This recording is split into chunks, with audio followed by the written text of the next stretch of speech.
بسم الله الرحمن الرحيم. Assalamualaikum warahmatullahi wabarakatuh.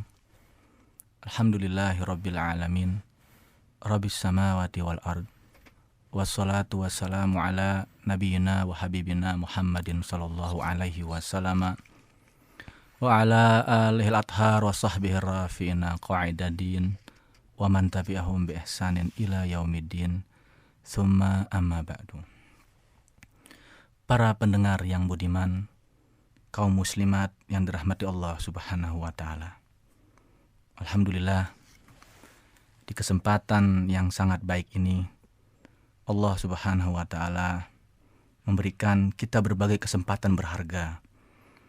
Senantiasa memberikan kepada kita limpahan nikmat, anugerah yang harus kita terima tentunya dengan penuh rasa syukur kepada Allah Subhanahu wa taala. Kemudian kita buktikan dengan amal soleh kita semuanya, amal soleh kita masing-masing, sampai kelak kita menemui Allah Subhanahu wa ta'ala. Para pendengar yang budiman, kaum muslimat yang dirahmati Allah Subhanahu wa ta'ala. Di dalam pengantar kajian kewanitaan ini, ada 3 hal ataupun poin penting yang harus diketahui oleh setiap muslimah atau oleh seluruh kaum muslimat, bahkan kaum wanita pada umumnya.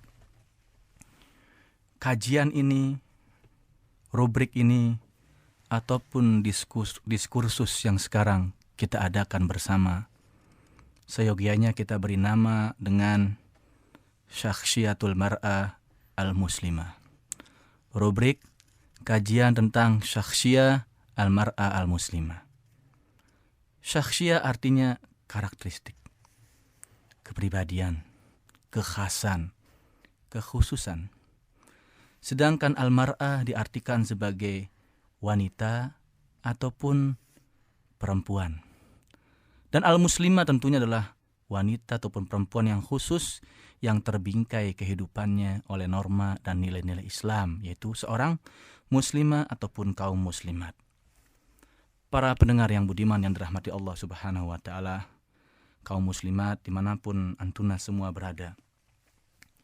Yang dimaksud dengan syakhsiyah, kepribadian ataupun karakteristik tiada lain adalah sifat-sifat khas, sifat-sifat khusus yang membedakan seseorang ataupun membedakan sesuatu dengan yang lainnya.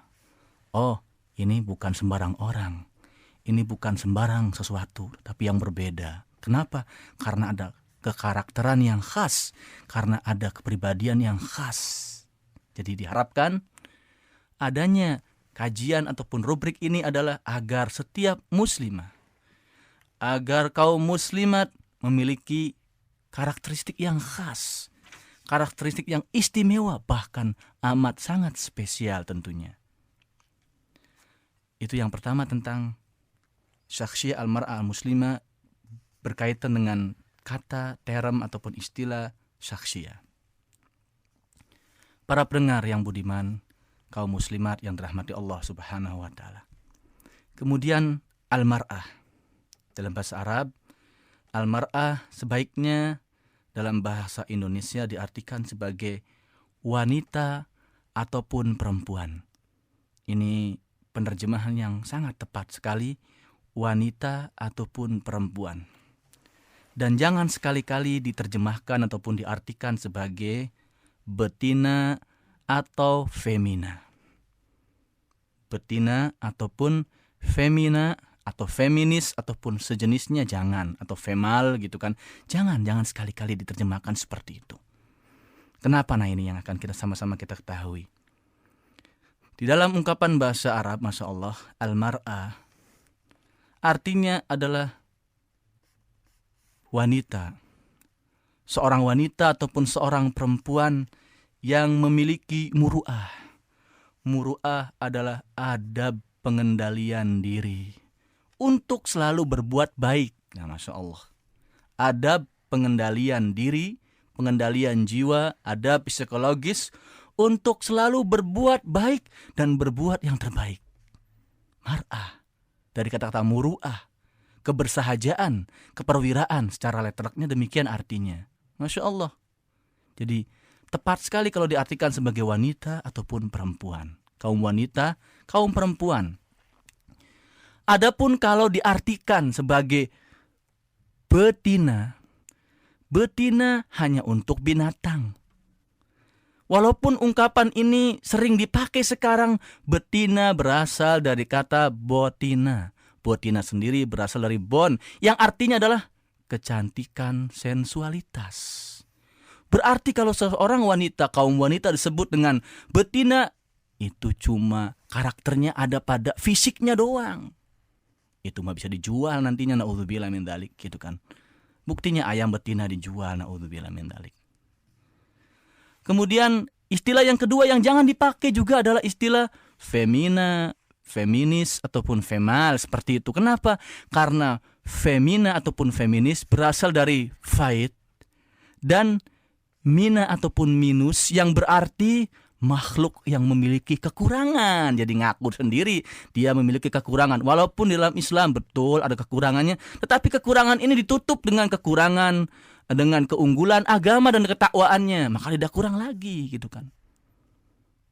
Kalau femina dan feminis, makanya kan ada gerakan kaum feminis, yaitu dunia lain itu.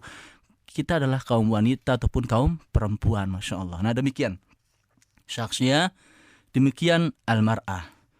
Adapun al-muslimah tentu adalah seseorang wanita ataupun perempuan yang sangat khusus, yaitu terbingkai norma nilai-nilainya dalam kehidupannya adalah dengan norma-norma Islam dan nilai-nilai Islam. Oleh karena itu, para pendengar yang budiman, kaum muslimat, dimanapun antum semua berada, dimanapun antuna semua berada, yang dimaksud dengan kajian syakhsiyah al-mar'ah al-muslimah adalah sebuah kajian, sebuah rubrik agar kaum muslimat mengetahui, kaum muslimat yang telah Allah muliakan sebagai manusia, kemudian Allah muliakan mendapatkan hidayah Islam, mengenal Islam, maka dia berkewajiban untuk mengetahui jati diri, keinsaniahan ataupun kemanusiaannya yang memiliki karakteristik yang khusus.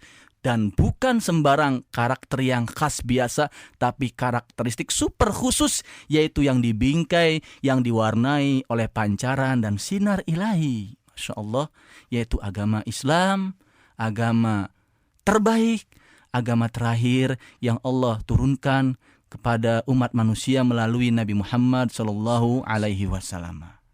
Berbangga dalam hal ini, kemudian kebanggaan dilanjutkan dengan bukti nyata dalam kehidupan dunia dan diperjuangkan sampai akhir penghidupan kita, penghidupan kaum muslimat, yaitu hingga menemui Allah Subhanahu wa Ta'ala. Para pendengar yang budiman, kaum muslimat yang dirahmati Allah Subhanahu wa Ta'ala dimanapun antuna semua berada, itu yang pertama. Kemudian poin yang kedua adalah kenapa kajian ataupun rubrik dan diskursus tentang syakhsiyah al-mar'ah al-muslimah ini begitu diperlukan. Bahkan seyogyanya seluruh kaum muslimat merasa kehausan untuk mendapatkan rubrik semacam ini. Kenapa? Ada beberapa alasan. Yang pertama adalah karena Allah Subhanahu wa Ta'ala telah memberikan karakter yang khusus, termasuk karakter yang khusus bagi kaum muslimat, yaitu karakter yang telah Allah jelaskan melalui kitabnya Al-Quran dan melalui lisan nabinya Nabi Muhammad SAW, yaitu dalam al-hadis ataupun as-sunnah. Itu alasan yang pertama. Alasan yang kedua adalah kajian tentang syakhsiyah al-mar'ah al-muslimah begitu diperlukan adalah karena mereka kaum muslimat adalah golongan, kelompok ataupun orang-orang yang harus mengemban amanah kebaikan di muka bumi, yang harus mewariskan estafeta kenabian, yaitu menyebarkan risalah Islam, menyebarkan kebaikan ke seluruh permukaan dunia. Ini kewajiban sebagai kaum muslimat. Oh, itu kan kewajiban kaum laki-laki saja, kaum muslimin. Oh tidak, ini kewajiban kaum muslimat juga. Yang bahkan dalam hal ini laki-laki dan perempuan harus saling berlomba untuk menjadi yang terbaik. Terbaik sebagaimana yang Allah perintahkan untuk menjadi yang terbaik, untuk beramal menjadi yang terbaik. Jangan diserahkan, oh itu kan sudah ada kaum laki-laki, sudah ada kaum muslimin. Bukan. Kaum muslimat pun ada tanggung jawabnya. Ketika mereka menyadari tanggung jawab seperti itu, besarnya tanggung jawab yang ada, maka mereka harus mengetahui tentang syakhsiyah al-mar'ah al-muslimah, kepribadian khusus seorang muslimah ataupun kaum muslimat. Alasan yang kedua. Alasan yang ketiga adalah karena mereka punya musuh. Yang bukan sembarang musuh, tapi musuh yang bekerja siang dan malam untuk dua hal. Yang pertama adalah mengeluarkan kaum wanita, kaum perempuan dari nilai-nilai kewanitaan dan keperempuannya. Jadi ingin dibuat kaum wanita ataupun kaum perempuan macho, kalau bahasa sekarangnya gitu kan. Macho. Keluar dari keperempuan dan kewanitaannya. Itu yang pertama. Yang kedua adalah ingin membuat kaum muslimat keluar dari nilai-nilai kemuslimahannya, nilai-nilai keislamannya, ingin dikeluarkan. Jangan jadi seorang perempuan wanita yang ngerti Islam. Jangan jadi kaum wanita ataupun kaum perempuan yang ngerti Islam, jauh dari Islam. Ini ada musuh-musuh seperti ini dan jumlahnya banyak. Khususnya adalah kaum yang ingin mengeksploitasi wanita sebagai komoditi ataupun komoditas, bisa dinikmati dan diperjualbelikan. Dan sekarang terlihat iklan sekecil apapun sampai sebesar apapun, iklan permen sampai iklan motor besar, perempuan yang digunakan. Ada apa ini? Ini sengaja, ini musuh-musuh seperti itu. Jadi gambaran wanita atau perempuan bukan sebagai wanita atau perempuannya, tapi sebagai betina, na'udzubillah min dzalik gitu kan. Nah ini harus hati-hati. Alasan yang ketiga. Alasan yang keempat adalah kaum muslimat harus menyadari, khususnya mereka menyadari bahwasanya sebagai seorang wanita, sebagai seorang perempuan, sebagai kaum wanita ataupun kaum perempuan, jumlah mereka lebih banyak daripada laki-laki. Lebih banyak daripada laki-laki. Sehingga banyak di antara para ulama yang menyatakan bahwasanya kaum wanita adalah nisful ummah. Kaum perempuan adalah separuh umat. Separuh penghuni dunia ini perempuan. Kalau ada laki-laki, pasti ibunya adalah perempuan. Betul Kang ya? Iya. Neneknya pasti perempuan. Bibinya pasti perempuan. Uak perempuannya pasti perempuan. Adik perempuannya ya perempuan juga. Kakaknya, belum yang lainnya. Istrinya pasti perempuan. Bayangkan, jumlah yang besar ini kalau tidak ada karakternya, apalagi karakter yang terbingkai oleh nilai-nilai Islam, bagaikan buih yang centang perenang, bagaikan buih yang tidak artinya. Agar berarti harus ada rubrik, harus ada pembahasan tentang syakhsiyah al-mar'ah al-muslimah. Alasan yang keempat.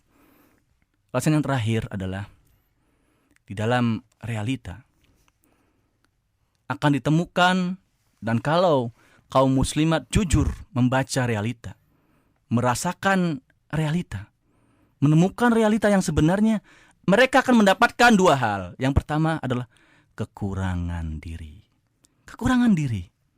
Itu yang pertama. Dan setiap kita adalah kurang. Karena kalau kita menyadari bahwa diri kita kurang, kita akan menambal. Kekurangannya mulai sedikit demi sedikit hilang, tertambal oleh mudah-mudahan kelebihan, mudah-mudahan kebaikan. Itu realita diri. Yang kedua adalah mereka akan mendapatkan banyaknya penyimpangan karakter kaum wanita ataupun kaum perempuan, apalagi kaum muslimat, karakternya banyak disimpangkan. Khususnya dengan maraknya kajian-kajian yang ngaco ataupun menyeleweng tentang wanita, atau banyaknya buku-buku, makalah-makalah yang ditulis tentang wanita tuh, perempuan tuh, muslimat tuh, kaum muslimat harus begini, tetapi salah ternyata arahannya. Oh, bahaya sekali. Kepribadian khas kaum muslimat diselewengkan. Nah, kalau tidak disadari, tidak ada upaya untuk mengadakan kajian ataupun perbaikan islah, bisa tambah jauh penyelewengannya dan bisa tambah banyak kekurangan yang didapatkan. Nah, ini yang harus dihindari, bahkan na'udzubillah bila hal tersebut terjadi. Para pendengar yang budiman, kaum muslimat yang dirahmati Allah Subhanahu wa taala. Kemudian poin yang terakhir, poin yang ketiga sebagai pengantar kajian kewanitaan pada kesempatan kali ini adalah kekhasan dari rubrik Syakhsiyah Al-Mar'ah Al-Muslimah. Apa sih ruang lingkup kajian kewanitaan, kajian kemuslimahan ini, apa ruang lingkupnya? Oleh karena itu, para pendengar yang budiman, khususnya kaum muslimat yang dirahmati Allah Subhanahu wa taala, ketika kita sumbang saran, sharing pendapat ataupun hal-hal yang semisalnya, advice, memberikan komentar ataupun catatan terhadap kajian Syakhsiyah Al-Mar'ah Al-Muslimah ataupun rubrik Syakhsiyah Al-Mar'ah Al-Muslimah, sebaiknya jangan menanyakan tentang masalah fikih karena ada rubriknya tersendiri di kajian malam gitu kan. Tentang akidah ada rubriknya tersendiri. Nah, oleh karena itu kajian Syakhsiyah Al-Mar'ah Al-Muslimah ada kekhasannya, ada ruang lingkup khususnya. Apa saja? Secara garis besar walaupun nanti akan sama-sama kita kaji secara A sampai Z, dari A sampai Z ada 10 masalah, ada 10 kepribadian seorang wanita muslimah, ada 10 kepribadian yang harus dimiliki oleh kaum muslimat. Kepribadian yang bagaimana? Yang pertama adalah Al-Mar'ah Al-Muslimah ma'a Rabbiha. Kepribadian kaum muslimat bersama ataupun terhadap Allah Subhanahu wa taala. Ini kepribadian yang sangat tinggi dan sangat puncak. Kepribadian terhadap Allah Subhanahu wa taala dari seorang muslimah, dari kaum muslimat. Itu yang pertama. Yang kedua adalah Al-Mar'atul Muslimah ma'a nafsiha. Kaum muslimat bersama berkepribadian terhadap dirinya. Biasanya 3 hal terhadap diri itu: jasadnya, tubuhnya, anggota tubuhnya. Itu yang pertama. Kemudian yang kedua akal, nalar dan juga rasionya. Bagaimana dia berkepribadian dalam masalah nalar dan rasio. Yang ketiga adalah ruh, rohani, kepribadian rohaninya bagaimana. Ini bisa sama-sama kita bahas dan kita kaji. Itu yang kedua. Poin yang ketiga adalah Al-Mar'atul Muslimah ma'a walidayha.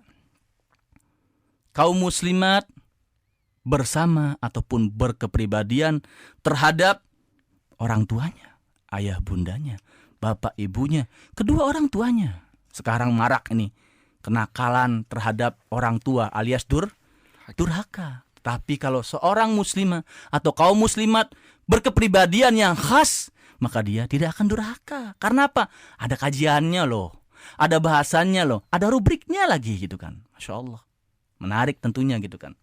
Itu yang ketiga. Yang keempat adalah Al-Mar'atul Muslimah ma'a zawjiha. Kepribadian kaum muslimat terhadap dan bersama pasangan hidupnya, yaitu suaminya yang terkasih dan tersayang.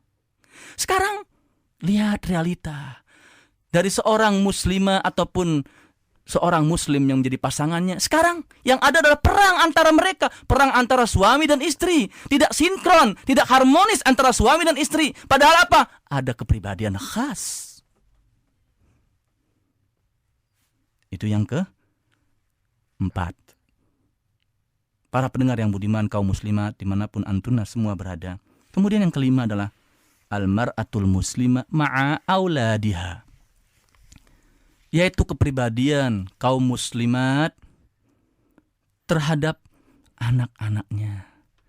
Anak-anak yang merupakan penyejuk mata, pelita hati, dan penyinar kehidupan dunia. Dengan canda mereka, dengan kebaikan yang ada pada mereka, ada kepribadian khasnya, ada. Bukan sekedar membuat anak atau melahirkan anak, bukan. Setelah itu selesai. Tidak, ada tanggung jawab besar. Berupa apa? Kekhasan dalam pribadi bersama mereka, bersama anak-anaknya yang terkasih. yang kelima, yang keenam, al-mar'atul muslima ma'a ashariha. Kaum muslimat, kepribadian kaum muslimat terhadap ipar-iparnya. Sekarang banyak kasus perzinahan dan perselingkuhan antar ipar. Kenapa? Karena nggak ada kepribadian. Kepribadian Islami hilang terhadap ataupun dalam hubungan antar ipar.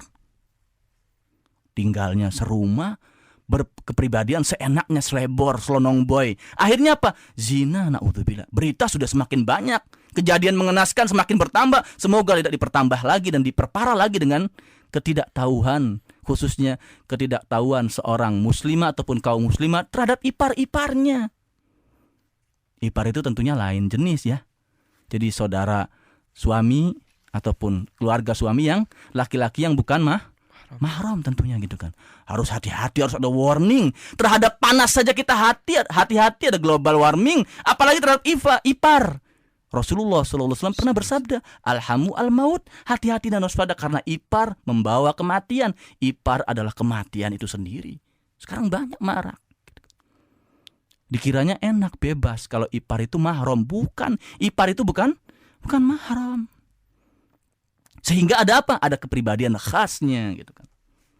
Kemudian yang ketujuh, kepribadian khas kaum muslimat adalah al-mar'atul muslima ma'a aqribaiha wa dhawi rahmiha. Kepribadian kaum muslimat bersama kaum kerabatnya. Dan orang-orang yang memiliki hubungan darah dengannya. Bersama saudara-saudara yang ada hubungan darah ataupun sekandung dengannya. Ada kekhasannya. Itu yang ke-7. Yang ke-8 adalah al-mar'atul muslim ma'a jironiha. Yang ke-8 adalah kaum muslimat bersama tetangganya. Negbor gitu kan. Tetangga kita bagaimana ini ada hubungannya. Hubungan yang khas, yaitu hubungan yang berkepribadian. Harus berkepribadian Islami bersama tetangga. Tanggung jawab juga. Harus jadikan bahan kajian. Itu yang ke-8. Yang ke-9 adalah al-mar'atul muslima ma'a akhwatiha wa sadiqatiha.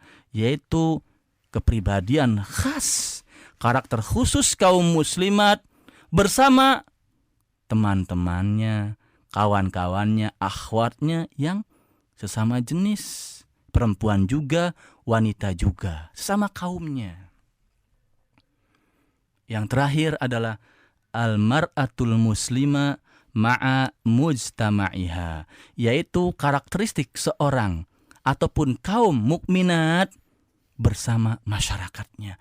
Ada tanggung jawab bermasyarakat, bukan sekedar tanggung jawab biasa, tapi tanggung jawab yang berkepribadian Islami. Para pendengar yang budiman yang dirahmati Allah Subhanahu wa Ta'ala, kaum muslimat dimanapun antuna semua berada, demikianlah kurang lebih 3 poin penting tentang pengantar kajian kewanitaan ataupun rubrik Syakhsiyah al-mar'ah al-muslimah. Semoga memberikan manfaat kepada kita semua, dan mudah-mudahan Allah Subhanahu wa Ta'ala senantiasa memudahkan dan meringankan langkah kita semuanya untuk meniti kehidupan di dunia ini dan untuk memiliki kepribadian khas sebagai kaum muslimat, kepribadian khas sebagai muslimah yang dibingkai oleh nilai-nilai Islami tentunya, dan tidak melupakan kodrat kewanitaan ataupun keperempuannya. Demikian, wassalamualaikum warahmatullahi wabarakatuh.